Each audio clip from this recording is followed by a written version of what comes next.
Good evening student. আমি তোমাদের ভূগোলের স্যার প্রসেনজিৎ দাস। আমি তোমাদের ওয়েব একাডেমিয়া পেজে একটা ক্লাস নেব তোমাদের নবম শ্রেণীর আবহবিকার এবং ক্ষয়ভবন সম্পর্কিত এবং তার সঙ্গে যে মৃত্তিকার যে সম্পর্ক সেই নিয়ে। এটা তোমরা সম্পূর্ণ বিনামূল্যে ওয়েব একাডেমিয়া ফেসবুক পেজ এবং ইউটিউব চ্যানেলে তোমরা দেখতে পাবে এবং তোমরা বিনা পয়সায় ফ্রিতে একদম তোমরা ক্লাসটা এনজয় করতে পারবে এবং অনেক কিছু শিখতে পারবে। এবং তোমরা চেষ্টা করবে এটাতে এই পেজগুলো এবং ফেসবুক পেজ বা আমাদের ইউটিউব চ্যানেলগুলো যাতে আরও সাবস্ক্রাইব বাড়ে বা তোমরা যাতে শেয়ার করে দাও। এখানে অনেক বিভিন্ন শিক্ষক, অভিজ্ঞ শিক্ষক যারা আছেন তারা তাদের বিশিষ্ট তাদের অভিমত দিয়ে বিভিন্ন চ্যানেলে আমাদের শিক্ষামূলক বিভিন্ন ইউটিউবে পোস্ট করবেন। বিভিন্ন ক্লাসের বিষয় সম্পর্কিত তোমরা সেগুলোকে সাবস্ক্রাইব করে পরবর্তীকালে সেগুলো দেখতে পাবে। সেই জন্য তোমরা লাইক এবং কমেন্ট করে দিও। এবং পরবর্তীকালে আমি যে চ্যাপ্টারটা তোমাদের নেব আবহবিকার এবং ক্ষয়ভবন, একটা নবম ক্লাসের একটা অধ্যায়, সেখানে তোমরা তোমাদের যাবতীয় যে প্রশ্ন উত্তর যেগুলো আছে, প্রশ্নের যেগুলো আছে সেগুলো তোমরা কমেন্ট সেকশনে গিয়ে তোমরা কমেন্ট করবে। এটা আমাদের প্রথম পর্ব।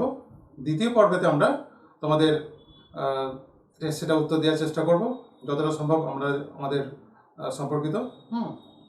তো আজকে আমরা আর একটা কথা বলে রাখি, যার জন্য আমার এখানে এই প্ল্যাটফর্মে আসা, আমাদের পার্থপ্রতিম দেবনাথ স্যার এবং আমাদের সমগ্র যে ওয়েব একাডেমিয়া টিম আছে তাদের সকলকে ধন্যবাদ আমাকে এরকম একটা প্ল্যাটফর্ম দেওয়ার জন্য এবং এখানে তোমাদের ছোট্ট শিক্ষামূলক কিছু তোমাদের পরিবেশন করার জন্য। তো সবাইকে ধন্যবাদ জানাই আর তোমাদেরকেও অসংখ্য ধন্যবাদ জানাই যে তোমরা এই চ্যানেলটা অন্তত সাবস্ক্রাইব করো এবং লাইক শেয়ার কমেন্ট করো, যেখানেতে আমরা সমস্ত চ্যানেলগুলো তোমরা পরবর্তীকালে যাতে দেখতে পারো। আজকে আমরা নবম শ্রেণীর আবহবিকার এবং ক্ষয়ভবন চ্যাপ্টারের সঙ্গে মৃত্তিকার যে সৃষ্টি সেটা সম্পর্কে আলোচনা করব। দেখো, প্রথমে আমরা আবহবিকার বলতে আমরা কি বুঝি। আবহবিকার কথার অর্থ হচ্ছে আবহাওয়ার দ্বারা বিকার, অর্থাৎ আবহাওয়া সংক্রান্ত যে উপাদানগুলো রয়েছে, আবহাওয়ার আর্দ্রতা, বৃষ্টিপাত, তার আপেক্ষিক আর্দ্রতা থেকে শুরু করে আরও যে বিভিন্ন উপাদানগুলো রয়েছে সেগুলো প্রতিনিয়ত আমাদের ভূপৃষ্ঠের ওপর কি হচ্ছে না প্রতিনিয়ত প্রভাব সৃষ্টি করছে এবং প্রভাব সৃষ্টি করে পৃথিবীর যে উপরিস্তর, আজকে আমরা যেখানে বর্তমানে যেখানে মৃত্তিকার যে স্তর আমরা দেখতে পাচ্ছি, সেই মৃত্তিকার স্তর কিন্তু আস্তে আস্তে যে পরিগঠিত হয়েছে বা পরিণত হয়েছে তার কিন্তু একদিনের প্রসেস নয়, এটা কিন্তু বহুদিনকার প্রসেস। একটা মৃত্তিকার 1 সেন্টিমিটার লেয়ারের স্তর প্রায় 200 থেকে 300 বছর সময় লাগে সেই স্তর তৈরি হতে। তো এই মৃত্তিকা এবং আবহবিকার এবং ক্ষয়ভবন কীভাবে ওতপ্রোতভাবে জড়িত, আজকে তোমরা সেই চ্যাপ্টারে আস্তে আস্তে আমরা আলোচনার মাধ্যমে আমরা পৌঁছে যাব। দেখো, আবহবিকার বলতে বোঝায় আবহ যুক্ত বিকার, অর্থাৎ আবহাওয়ার যে বিভিন্ন উপাদান এবং সেটা বিকারগ্রস্ত হয়, অর্থাৎ পৃথিবীর বিভিন্ন প্রান্তে আমাদের ভূপৃষ্ঠের উপর যেখানে আমরা দাঁড়িয়ে রয়েছি যে কঠিন যে আবরণ স্তর রয়েছে সেটা প্রতিনিয়ত কি হচ্ছে না ক্ষয়ীভূত হচ্ছে। এবং এই আবহবিকার কথার অর্থের মধ্যে দুটো শব্দ লুকিয়ে রয়েছে, একটা হচ্ছে আবহ আর একটা হচ্ছে বিকার। আবহ মানে হচ্ছে আবহাওয়ার বিভিন্ন উপাদানের দ্বারা কোনো শিলাস্তর যখন বিকারগ্রস্ত হয় অর্থাৎ বিচূর্ণীকৃত হয়, অর্থাৎ শিলা যখন তার উপরিস্তর যখন উন্মোচন করে বা ক্ষয়ীভূত করে তখন সেটা বোঝায়। আবহবিকারকে ইংলিশে বলা হচ্ছে ওয়েদারিং বলা হয়।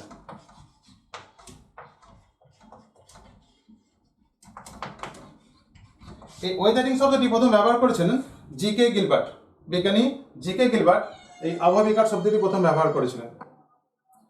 এবার আবহবিকারের যে স্তর, সেই স্তরটা আমাদের একটা স্ট্যাটিক প্রক্রিয়া, অর্থাৎ এটা একটা আমাদের স্থৈতিক প্রক্রিয়া।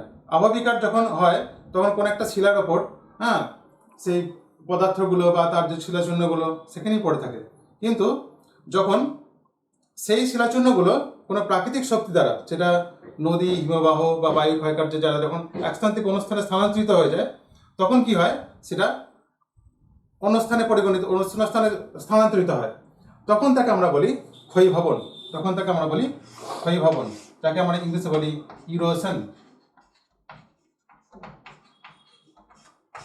তখন আমরা তাকে বলি ইরোশন। এবার এই ইরোশন শব্দটা আরেকটু যদি ভেঙে বলা যায় যে ক্ষয়ীভবনের কারণটা কি কেন হয়, কেন ক্ষয়ীভূত হলো। আসলে আবহাওয়া বিকারজাত পদার্থগুলো যখন তার বিভিন্ন যে প্রাকৃতিক শক্তি, আমাদের বহির্জাত যে শক্তিগুলো রয়েছে, যেটা নদীর কাজ তোমরা পড়েছো, হিমবাহের কাজ পড়েছো, হ্যাঁ, বায়ুর কাজ পড়েছো, আর সমুদ্র তরঙ্গের কাজ পরবর্তীকালে তোমরা হায়ার স্টাডি যখন করবে তখন সেখানে পড়তে পাবে।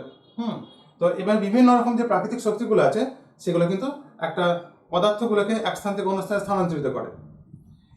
এরপরে আমরা আসবো ক্ষয়ীভবনের আরেকটা পার্ট, যার নাম হচ্ছে পুঞ্জিত ক্ষয়।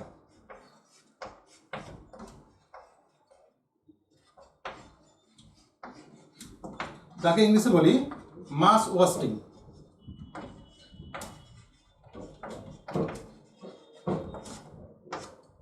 এই পুঞ্জিত ক্ষয় বিষয়টি কি না, পুঞ্জিত ক্ষয় হচ্ছে আবহাওয়া বিকারের বা ক্ষয়ীভবনের সঙ্গে সম্পর্কিত একটা পার্ট। তোমরা ইদানিংকালে দেখছো যে কেরালাতে বিভিন্ন যে ভূধস বা ধস নামছে, বা বিভিন্ন যে আমাদের পার্বত্য এলাকাগুলো রয়েছে, উত্তরাখণ্ড এখানেতে, তো এখানেতে দেখবে তোমরা প্রতিনিয়ত একটা ধস নামে। আসলে ধসটা কি জন্য নামছে, ধসটার প্রধান কারণ হচ্ছে মাধ্যাকর্ষণ শক্তি প্রভাবে কোনো একটা স্লোপ বা ঢাল, তোমরা একটা ছবির মাধ্যমে তোমাদের দেখাই, হ্যাঁ, যে কোনো একটা স্লোপ বা ঢাল, হ্যাঁ, অঞ্চল থেকে কোনো পদার্থগুলো যখন নিচের দিকে নামতে থাকে মাধ্যাকর্ষণ শক্তির টানে, হ্যাঁ, সে মাধ্যাকর্ষণ শক্তি টানে যে শক্তি যে ক্ষয়ীভূত পদার্থের সৃষ্টি হয়, তখন তাকে বলা হচ্ছে আমাদের পুঞ্জিত ক্ষয়। আসলে এই পুঞ্জিত ক্ষয় প্রভাবটা হচ্ছে আমাদের প্রধানত মাধ্যাকর্ষণ শক্তির প্রভাব। মাধ্যাকর্ষণ শক্তি টানে উপরি অংশ থেকে আমাদের পার্বত্য অঞ্চল, উপত্যকা অঞ্চল থেকে আস্তে আস্তে আস্তে ঢাল বেয়ে বেয়ে নিচের দিকে নামতে থাকে। এভাবেই কিন্তু আমাদের পুঞ্জিত ক্ষয় হয়ে থাকে।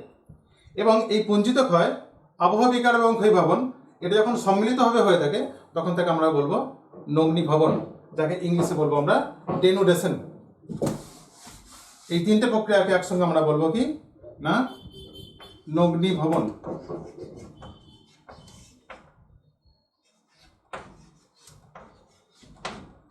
যাকে ইংলিশে বলবো ডেনুডেশন।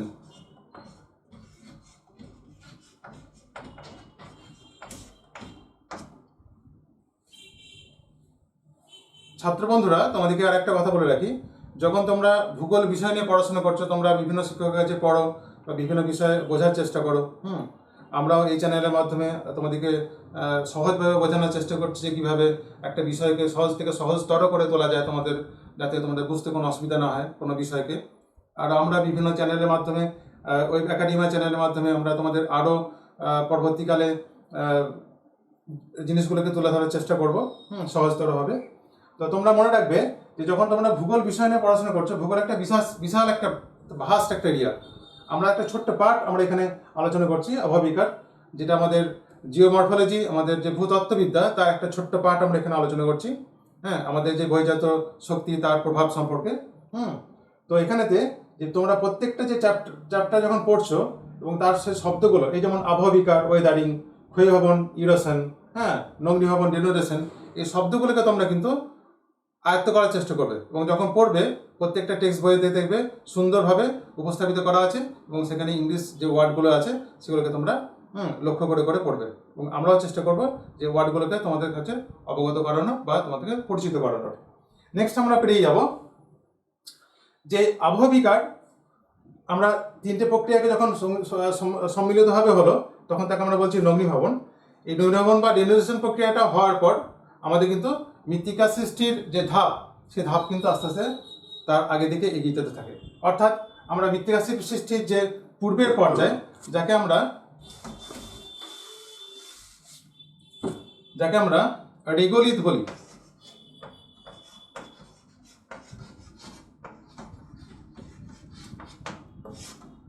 মৃত্তিকা সৃষ্টির যে প্রথম ধাপ রেগোলিথ, সেই রেগোলিথ সৃষ্টির প্রথম প্রক্রিয়া হচ্ছে আমাদের আবহবিকার।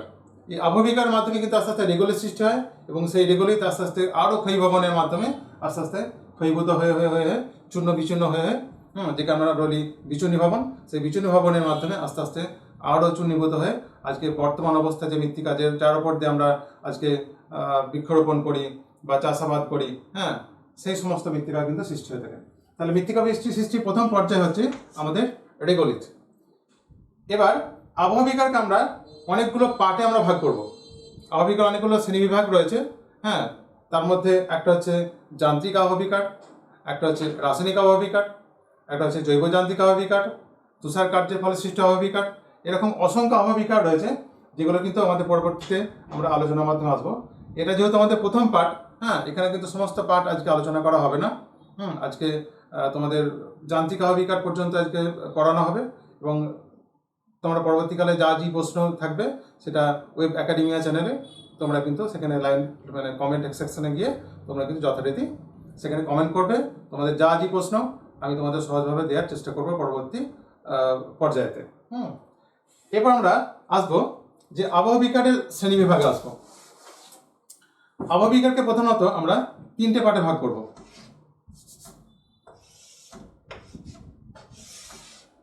একটা হচ্ছে যান্ত্রিক,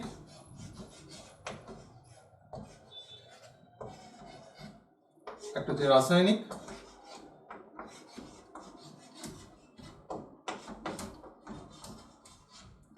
আর থার্ড হচ্ছে আমাদের জৈবযান্ত্রিক।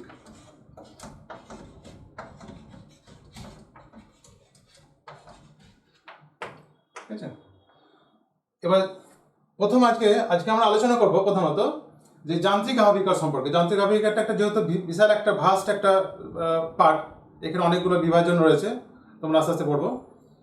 তাহলে যান্ত্রিক বলতে আমরা প্রধানত বুঝি যে আবহাওয়ার যে বিভিন্ন উপাদানগুলো রয়েছে তারা যখন শিলাগুলোকে চূর্ণ বিচূর্ণ করে, কিন্তু এই মূল শিলা থেকে কিন্তু তার উপাদানের যে পার্থক্য বা তার যে গঠন, সে গঠনে কোনো কিন্তু পরিবর্তন হয় না। এই প্রধানত এই যে আবহবিকার আমরা পড়ছি, যেটা যান্ত্রিক আবহবিকার, তাকে বলা হচ্ছে মেকানিক্যাল ওয়েদারিং বলা হয়, বা ফিজিক্যাল ওয়েদারিং আমাদের বলা হয়, মেকানিক্যাল ওয়েদারিং বা ফিজিক্যাল ওয়েদারিং।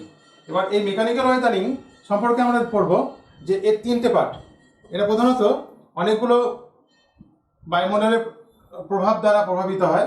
তার মধ্যে একটা হচ্ছে তাপমাত্রা, একটা হচ্ছে বৃষ্টিপাত, তারপর হচ্ছে আমাদের যে তুষারপাত, সেখানে কিন্তু এই বিষয়গুলো এখানে আলোচনা করা হয় যান্ত্রিক আবহবিকারে। যান্ত্রিক আবহবিকারে লক্ষ্য করবে এই যে তোমাদের কাছে একটা চক আমি ধরেছি, এই চকগুলোকে যদি আমি ছোট্ট টুকরো টুকরো করি, তাহলে কিন্তু চকের যে কণার মধ্যে রয়েছে সেই চকের কণার যে উপাদান আর চকের মধ্যে কিন্তু কোনো রকম পার্থক্য নেই। এখানে কোনো কেমিক্যাল রিয়াকশন হচ্ছে না, শুধুমাত্র এই পদার্থের অবস্থার পরিণত হচ্ছে, কিন্তু টুকরো টুকরো করা হচ্ছে।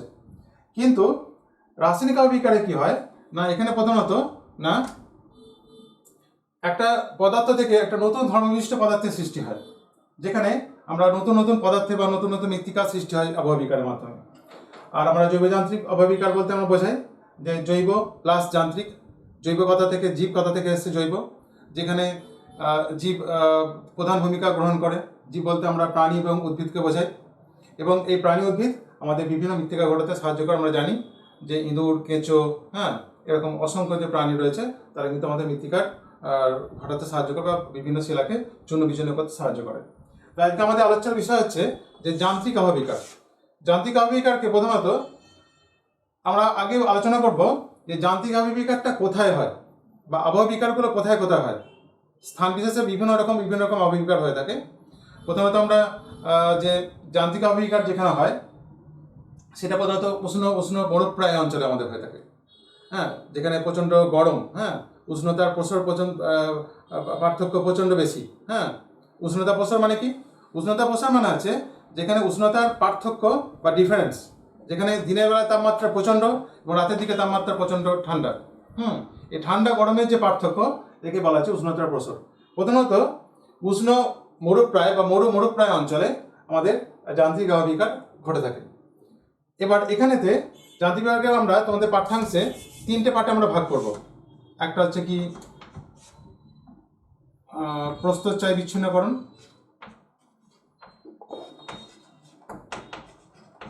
প্রস্থচ্ছাই বিচ্ছিন্নকরণ।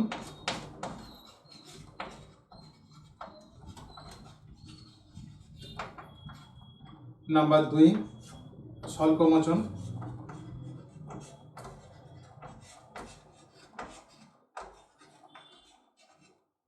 নাম্বার 3 হচ্ছে আমাদের একটা পার্ট হচ্ছে আমাদের ক্ষুদ্রকণা বিসরণ।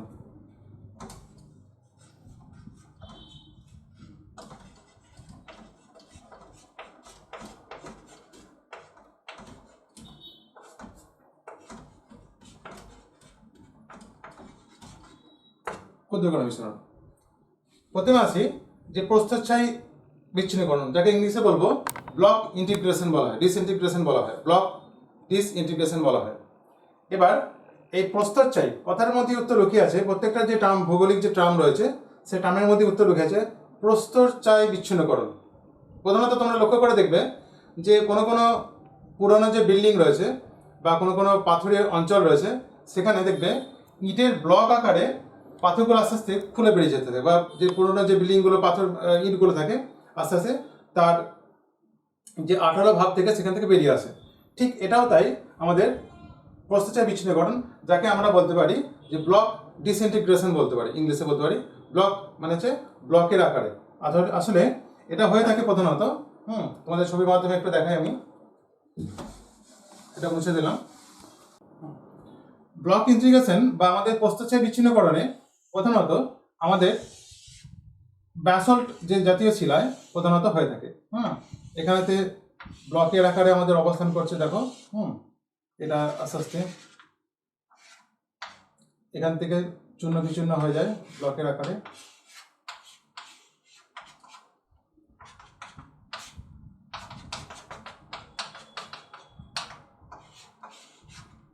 পরবর্তীকালে এটা চূর্ণ বিচূর্ণ হয় অবস্থিত উপর থেকে শিলাচূর্ণ রূপে। এভাবে ব্লকের আকারে আস্তে আস্তে কি হয়, প্রত্যেকটা পাথর আস্তে আস্তে খুলে যেতে থাকে, একে বলা আছে প্রস্থচ্ছাই বিচ্ছিন্নকরণ। সেকেন্ড আছে আমাদের স্বল্পমোচন। স্বল্প মানে আমাদের বলতে পারো পেঁয়াজ, পেঁয়াজের খোসার মতো এটা একটা গোলাকার অববিকার প্রধানত। এটা প্রধানত গ্রানাইট শিলা হয়ে থাকে। না এই শিলাতে প্রধানত কি হয় না না প্রধানত যে গ্রানাইট শিলা রয়েছে